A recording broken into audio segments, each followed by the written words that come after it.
My brothers and sisters, join me to explore the commitment of the Christians of the St. Peter's Cyahafi Parish. Thank you. Bavandimwe, nimuze dufatanye kubona ubwitange bw'abakristo bo muri paruwasi yacu ya Mutagatifu PETERO Cyahafi.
The Roman Catholic Archdiocese of Kigali is an ecclesiastical territory of the Roman Catholic Church in Rwanda.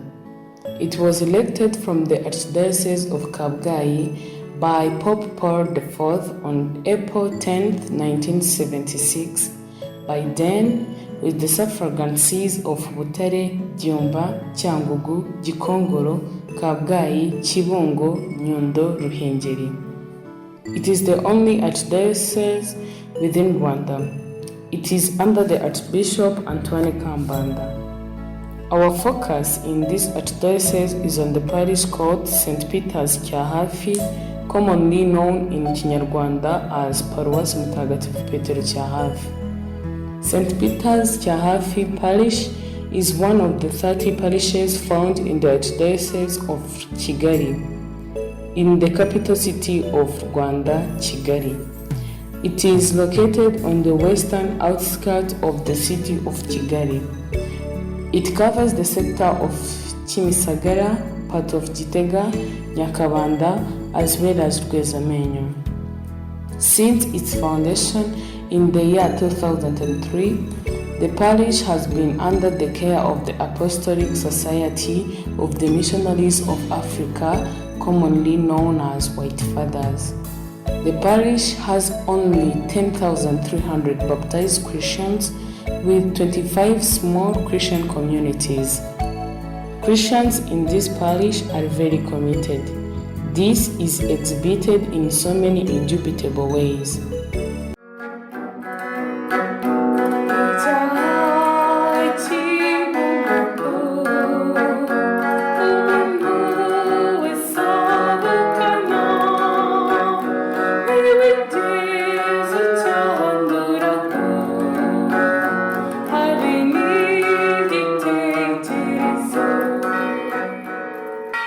It was tremendous when Christians of St. Peter's Parish celebrated the birth of the Lord, Christmas Day, on the 25th of December 2019. They came in numbers to welcome the living Lord among humanity and for humanity. It was a wonderful celebration which was presided over by the parish priest, Father Edson Akatola, Missionary of Africa. Other missionaries of Africa attended the Mass: Brother Michael Pindo, Missionary of Africa, Father Simplice Traoré, Missionary of Africa, Father Dominic Kapatamoyo, Missionary of Africa, as well as the stagiaire Kerve Mutarara. Regardless of finishing the Mass late the previous night, the following morning the parish church was fully packed. People were many.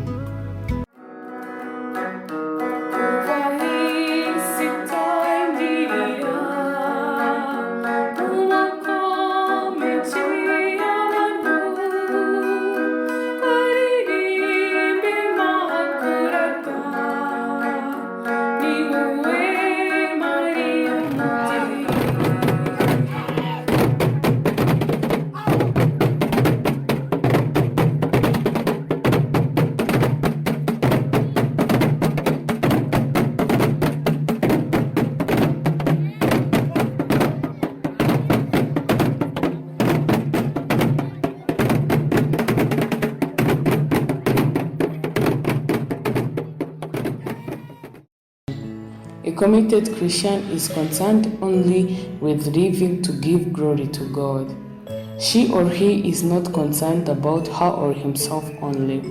She or he is not preoccupied with her or his personal glory. She or he is not worried about what brings honor to her or him. She or he is not on a popularity binge. She or he is not trying to climb the ladder to get something bigger and better for only her or himself. Her or his greatest concern, motive, term, goal, reason, purpose is to give God glory in everything.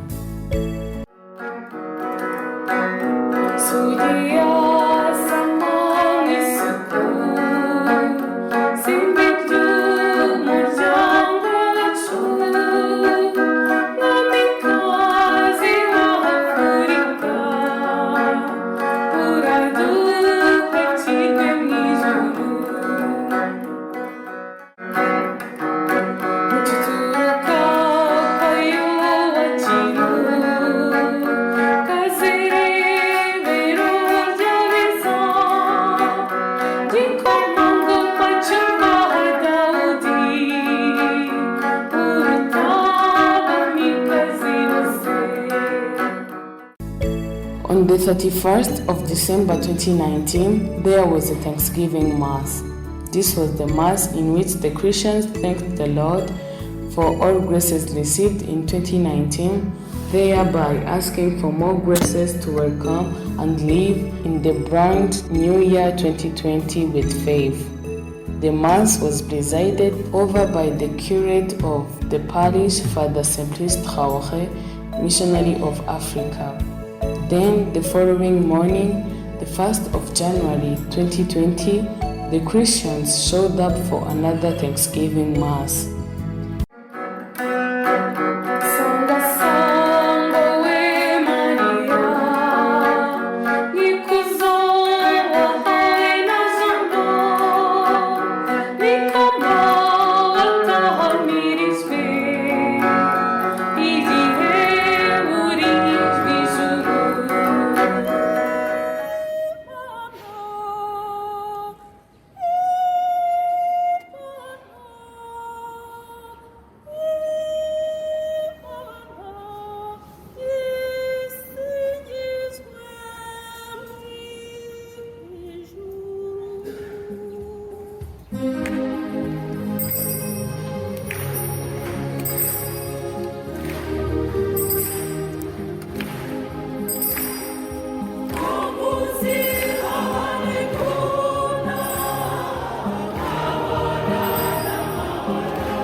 Let the commitment of the Christians of St. Peter's Cyahafi continue shining forever and ever. Amen.